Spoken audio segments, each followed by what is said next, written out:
안녕하세요, 호돌이입니다. 오늘도 영상을 시청해주셔서 감사합니다. 어제 오늘 레고랜드로 많이 시끄럽습니다. 올해 레고랜드가 개장했었죠. 5월 5일 어린이날에 맞추어서 개장했었는데요. 개장 직후부터 여러가지 말도 많았는데 급기야 대형 사고까지 일으키면서 금융권을 긴장하게 만들었어요. 레고랜드를 잠시만 말씀드리자면 레고랜드가 개장했다고는 합니다만 사실 레고랜드 개발 사업은 여전히 진행 중입니다. 레고랜드라고 하면 바로 이 레고랜드가 떠오르시죠. 바로 놀이기구가 잔뜩 들어찬 레고랜드 테마파크입니다. 그런데 테마파크를 만드는 사업은 레고랜드 전체 사업 중에 일부에 불과하고 추후 2단계 사업에서는 테마파크 주변 공원시설과 숙박시설을 만드는 사업이 계속 이어질 겁니다. 그런데요, 이처럼 레고랜드와 부속시설을 만드는 데 돈이 많이 필요해요. 총 사업비 5천억 원 이상이 소요되는 대규모 개발 사업입니다. 그런데 이러한 막대한 사업비를 누가 감당하는가? 바로 강원도와 영국의 멀린이라는 회사입니다. 강원도는 왜 사업비를 감당하겠습니까? 춘천에 대규모 테마파크를 구축하면 직접 수익화도 추구할 수 있고 강원도 내 고용도 세금도 늘어날 테니까 이익을 누릴 수 있겠죠. 이에 반해서 영국의 멀리는 누구인가면 여러 나라에서 레고랜드를 꾸준히 운영해온 기업입니다.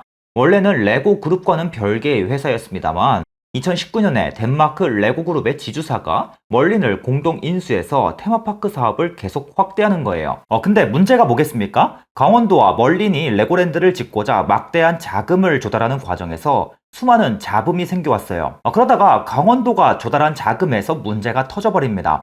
이로 인해서 금융권이 휘청거리는 그러한 상황이 되어버렸습니다. 강원도가 레고랜드 사업을 위해서 직접 주머니에 있는 돈을 내어주면서 사업 자금을 모두 출자했던 것은 아닙니다. 강원도는요, 사업 자금을 최대한 외부로부터 조달하려고 했어요. 그래서 GJC라고 불리는 강원도 중도개발공사를 설립했습니다. GJC라는 이 기업은요, 레고랜드의 개발을 총괄하는 역할을 담당하게 되고 강원도가 지분을 44% 정도 가지고 있다는 겁니다. 그래서 강원도가 직접 레고랜드 개발에 영향을 미칠 수 있었죠. 그런데 앞에서도 이야기했지만 레고랜드를 개발하려면 막대한 사업비가 필요해요. 하지만 강원도가 세금으로 거둔 도 예산을 이 사업에 모조리 쏟을 수는 없는 노릇이겠죠. 그래서 최대한 외부로부터 자금을 유치하기로 한 겁니다. 이를 위해서 GJC가 직접 주체가 돼서 자금을 조달하기 시작해요. 이 과정에서 자금 조달을 담당하기 위한 특수 목적 회사를 세웁니다. 이 회사의 이름이 아이원 제일차예요. 이 회사의 역할은 단순합니다. 국내 금융권으로부터 최대한 자금을 끌어모으는 돈줄 역할을 집중적으로 담당한 겁니다. 우리가 레고랜드를 꼭 성공시켜서 수익을 돌려줄 테니까 안심하시고 마음껏 투자하세요 라는 광고 문구를 국내 금융권에 쭉 뿌렸던 겁니다. 그런데 문제가 있습니다. 우리한테 투자하세요 라고 해도 금융권이 섣불리 돈을 내어줄 리가 없었던 겁니다. 왜냐, 춘천 한가운데 레고랜드를 짓는다 한들 이 사업이 성공할 거라는 보장이 없었기 때문이에요. 특히 레고랜드는 해외에 있는 유니버셜 스튜디오나 아니면 디즈니랜드처럼 굉장히 유명해서 성공이 보장된 테마파크도 아니라는 겁니다. 주로 어린이들을 타겟으로 삼기 때문에 가족 단위의 방문객이 많고 놀이기구의 수준도 낮은 데다가 춘천이라는 지리적 위치도 수도권으로부터 가깝지 않기 때문에 그래서 성공 가능성이 애매했다라는 것입니다. 이러한 사업에 금융권이 마음껏 돈을 내주었다가는 자칫 레고랜드가 흥행에 실패하게 되면 투자금 회수가 어렵겠죠. 여기에 대해서 2010년 내내 어땠습니까? 저금리 기조였기 때문에 주변에 널리고 널린 게 부동산 사업이에요. 그래서 굳이 레고랜드까지 마음껏 돈을 내줄 이유가 더 없었던 겁니다. 그래서 강원도는 몇 가지 달콤한 제안을 합니다. 우리가 채무 보증을 서줄게. 만약 레고랜드 사업에 문제가 생겨서 우리가 돈을 갚기 어렵게 되면 우리가 거둔 세금으로 니네들 먼저 수익을 챙겨줄게 라고 유혹합니다. 즉 채무 보증에 나섰던 겁니다. 이를 통해서 금융권으로부터 성공적으로 자금을 유치하게 됐던 거예요. 아이원 제일차 통장에 돈이 막 입금됐던 거죠. 그리고 입금 직후에 강원도 산하기업인 GJC가 앞에서 이야기했죠. 레고랜드의 사업을 총괄하기 위해서 설립한 회사예요.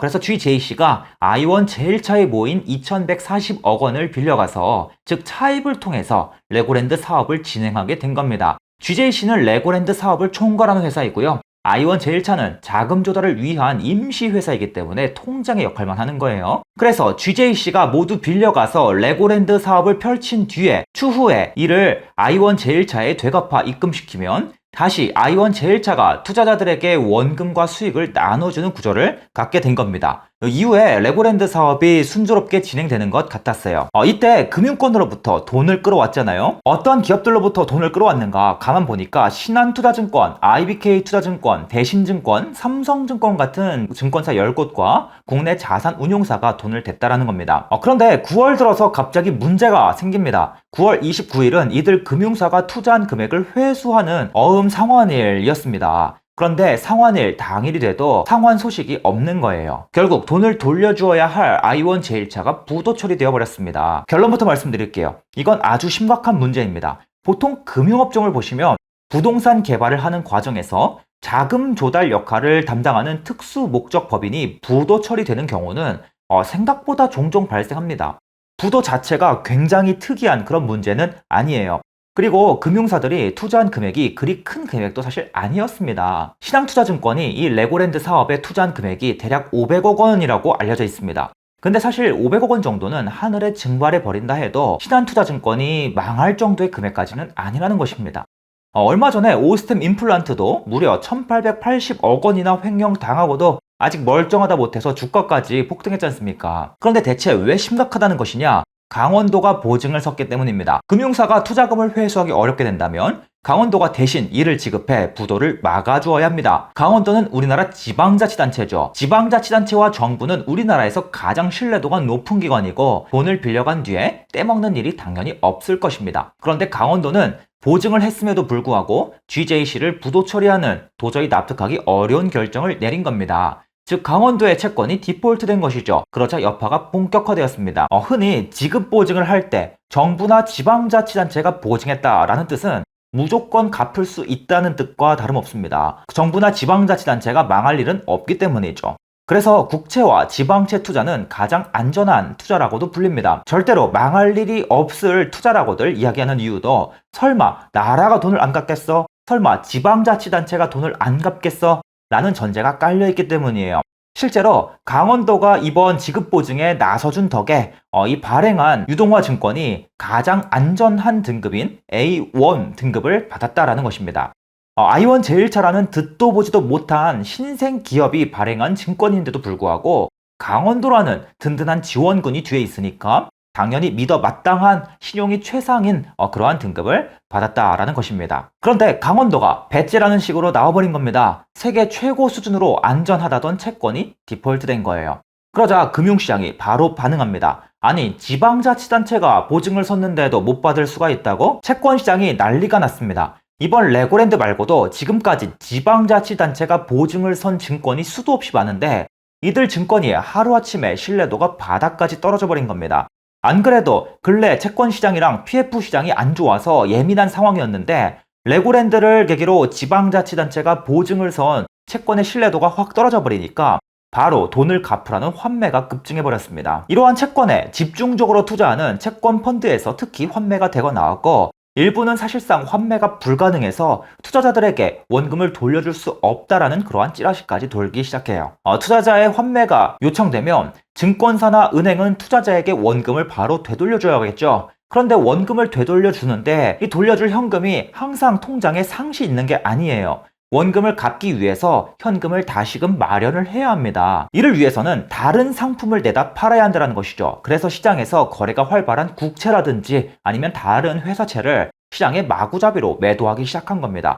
그러니까 또 무슨 일이 생기겠습니까? 이들 채권을 보유하고 있지 않은 다른 시장 참여자들도 난리가 났어요. 큰일 났대요. 채권이 시장에 쏟아져 나온대요. 채권 가격이 떨어진대요. 가격 하락 조짐을 보이자 다른 기관들도 손실을 최소화하기 위해서 너도 나도 물량을 먼저 던지기 시작했던 것입니다. 그런데 진짜 문제는 따로 있어요. 채권 시장이 이처럼 어슬렁해지니까 지금 당장 현금이 필요한 기업들이 어떻게 되겠습니까? 채권을 발행해서 현금을 끌어오려는데 다 막혀버리는 거예요. 그래서 우리가 이자를 더 높게 쳐줄게, 돈 좀 빌려줘, 우리 채권 좀 사줘 라고 호소해도 이들 채권에 투자하겠다는 사람이 시장에서 실종되어 버립니다. 그래서 기업들이 지금 우리 돈이 필요해 죽겠는데 채권으로는 돈을 끌어올 수가 없다 보니까 급히 대출이라도 받아야겠다, 빌려서라도 현금을 끌어오려고 해요.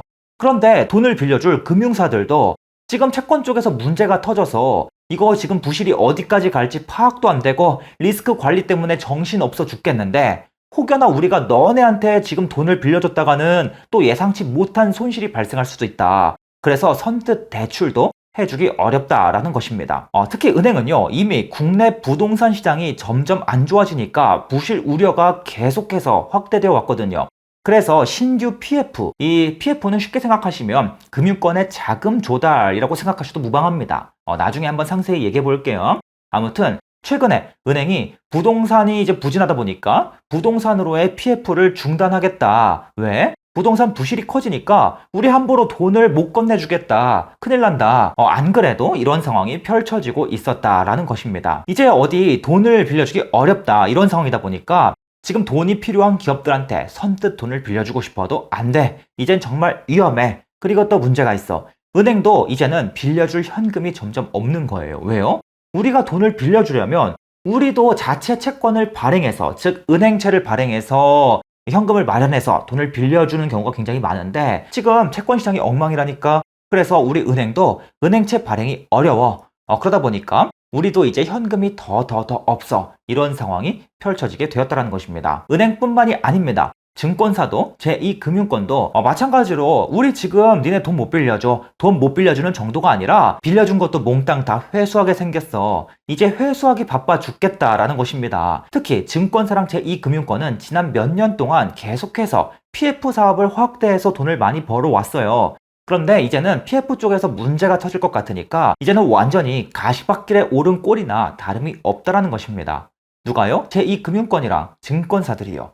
이제 회수하기 바쁜 거예요. 자, 그동안 자금 조달 시장에서 선뜻 돈을 건네준 투자자들이 이제는 자금 회수를 고민하기 시작하고 신용평가사들이 신용을 재평가하기 시작하면서 이율이 오르고 상환 요청도 늘어나고 수많은 건설 투자는 물론이고 기존 투자까지 전반적으로 재검토를 해야 한다. 부실을 미리 찾아야 한다. 부실 사업은 미리 정리해야 한다. 이런 기조로 들어가게 된 것입니다. 레고랜드 사태로 인해서 이 자본 조달이요, 앞으로 더 험난해질 수밖에 없고 부채가 만기에 가까워질수록 수많은 기업들이 더욱더 초조해질 수밖에 없을 것입니다. 특히 PF는 어떻습니까? 각종 채권들이랑 건설사가 몰려서 움직이거든요. 그래서 건설사들의 파산 이야기까지 찌라시로 도는 실정인 겁니다. 건설사가 대규모 프로젝트를 따기 위해서 지급보증을 서거든요. 지급보증을 바탕으로 건설 사업을 늘려왔다 보니까 보증에 문제가 조금이라도 생길 것 같으면 바로 은행에서 상환하라는 요구가 들어오고 건설사는 아직 분양을 통해 현금을 벌지도 못한 상황에서 은행의 상환 요구를 들어주지 못하게 되면 부도 처리될 가능성이 높아진다는 겁니다. 근데 지금 이 문제가 더 심각한 이유가 있어요. 바로 근래 국내 부동산 시장의 침체라는 분위기가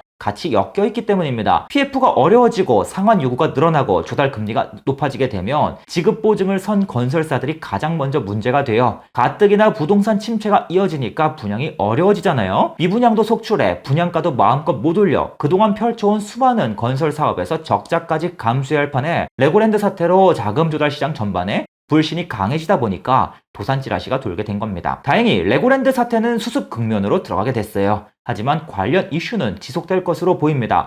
단순히 레고랜드 때문이 아니라 국내 부동산이 계속 악화되는 분위기가 지속될수록 PF 부실이 더 큰 문제를 일으킬 텐데 이번 레고랜드 사태는 부동산발 PF 리스크까지 일찍이 대중들에게 깨우쳐준 역할을 한 것으로 보입니다. 평소에 아무 관심이 없던 일반 대중과 일반 개인 투자자도 레고랜드를 통해서 금융권이 PF 부실에 예민한 상황이구나 라는 걸 알게 되었다는 것이죠. 국내 부동산은 어떻습니까? 매크로 환경으로 봐도 그다음 최근에 부동산을 매수한 2030 세대의 반대 매매가 이제부터 시작될 수밖에 없다는 점을 봐도 아무래도 부동산의 하락이 시장의 예상보다 오랜 기간 진정되기 어려울 여지도 있고 만약에 정말로 그렇게 된다라고 하면 부동산과 연관된 금융사들이 리스크에 더욱더 노출될 것이라는 것이죠. 이러한 부분을 일찍이 주식시장 전반에 크게 깨닫게 해준 사건이다. 레고랜드가 이를 깨닫게 주었다라는 것입니다. PF라는 녀석은요, 본래 예측은 물론이고 제대로 된 파악조차 불가능합니다. 부실이 얼마나 가시밭길처럼 깔려있는지 예측이 안 돼요. 지금까지 레고랜드 사태에 대해서 좀 간략하게 살펴봤고요. 요즘에 이제 시장에 위기에 대한 이야기들이 가끔씩 보입니다. 그런 와중에 정말로 어떤 위기가 터지게 된다면, 발생하게 된다면 어쩌면 레고랜드처럼 정말 뜬금없는 곳에서부터 위기가 본격화될 수도 있음을 이번 레고랜드 사태가 함께 이야기해주는 것 같습니다. 최대한 짧게 설명을 드리려고 했는데 영상이 좀 많이 길어졌어요. 보다 상세한 내용은 저희 블로그에 오셔서 글을 통해서 함께 또 살펴보시기 바라겠습니다. 저의 책도 함께 참고 부탁드리겠습니다. 오늘도 시청해주셔서 감사합니다. 이상으로 호돌이었습니다.